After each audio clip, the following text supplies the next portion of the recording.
আরো নতুন ইস্যু আসবে, আরো নতুন পাপ হবে, আরো বড় বড় ঘটনা ঘটবে। এরপরে মানুষ এই বাচ্চাটাকে ভুলে যাবে। তো এই বাচ্চাটা কি তার মৃত্যু যন্ত্রণা ভুলতে পারবে?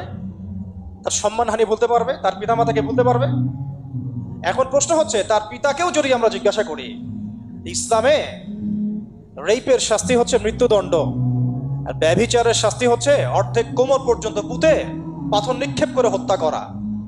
এবং বিবাহিত ব্যক্তি হলে এই শাস্তি, অবিবাহিত হলে 100 বেত্রাঘাত, 1 বছরের নির্বাসন এবং সমাজ থেকে বয়কট করা। আর ধর্ষণ হলে সরাসরি মৃত্যুদণ্ড। 3 মাস সময় লাগার কথা না, 3 দিনের মধ্যেই করা সম্ভব। এটা শরিয়া আইন, এটা আল্লাহ রাব্বুল আলামিনের শরিয়া বিধান। এখন তারাও কি এটাতে রাজি হবে?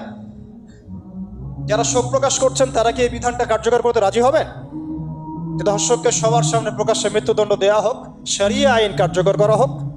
রাজি হবেন না। কারণ আপনারা বলবেন এটা করতে গেলে বাংলাদেশ থেকে মৌলবাদী রাষ্ট্র হয়ে যাবে। তো সমস্যার গোড়ায় আপনারা যেতে চান না, ডালপালা নিয়ে নাড়াচাড়া করেন। জেনা ফ্রি মিক্সিংটাকে উন্মুক্ত করে দেয়া হলো, ছেলে মেয়ের অবাধ বিচরণটাকে উন্মুক্ত করে দেয়া হচ্ছে।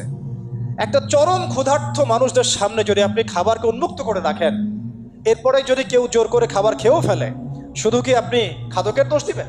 পুরো সিস্টেমটাই দায়ী, পুরো সিস্টেমটাই দায়ী। এখানে আপনি নারী পুরুষকে অবাধ মেলামেশা দিয়েছেন, ফ্রি মিক্সিংয়ে দিয়েছেন, একদম ছোটবেলা থেকেই, স্কুল লাইফ থেকে, কলেজ লাইফ থেকে, ইউনিভার্সিটি লাইফ থেকে, জব সেকশনে, এমনকি রাজনীতি করতে গেলেও কর্পোরেট সেকশনে, ব্যবসায়িক সেকশনে, অফিস আদালতে, সব জায়গায় ফ্রি মিক্সিংকে অবাধভাবে আপনি উন্মুক্ত করে দিয়েছেন, আমরা উন্মুক্ত করে দিয়েছি।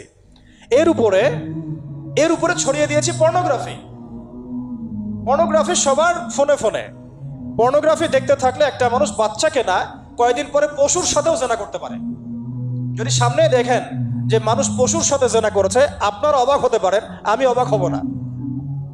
কারণ পর্নোগ্রাফি মানুষকে পশুর সাথেও জেনা করতে শেখাবে। বাচ্চা তো কিছুই না। এর উপর আছে বিবাহ বহির্ভূত সম্পর্ক, ব্যভিচার, জিনা, ফ্রি মিক্সিং, ভ্যালেন্টাইন্স ডের মতো দিবসগুলো পালন করে ছেলে মেয়ের অবাধ মেলামেশা। আর এই জেনাগুলোকে আমরা বলছি গাছে আসার গল্প, যেখানে ওর উপরে 100 বেত্রাঘাতের শাস্তি অলরেডি মজুদ হয়ে গেছে।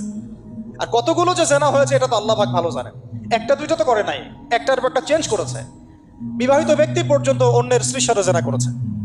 আর এটা তো ধর্ম তো অনেক বড় বিষয়, ধর্ম তো অনেক বড় বিষয়। এটা তো এটা মানবতা বিরোধী অপরাধ, এটা তো একটা মানবতা বিরোধী অপরাধ। এখন সমস্যা কি এককেন্দ্রিক? এটা বহুমুখী সমস্যা। ফ্রি মিক্সিং রেখেছেন, পর্ন চালু করে দিয়েছেন, এবং সবচেয়ে বড় কথা, এর শরঈ বিচারটুকু নিশ্চিত হচ্ছে না। তাহলে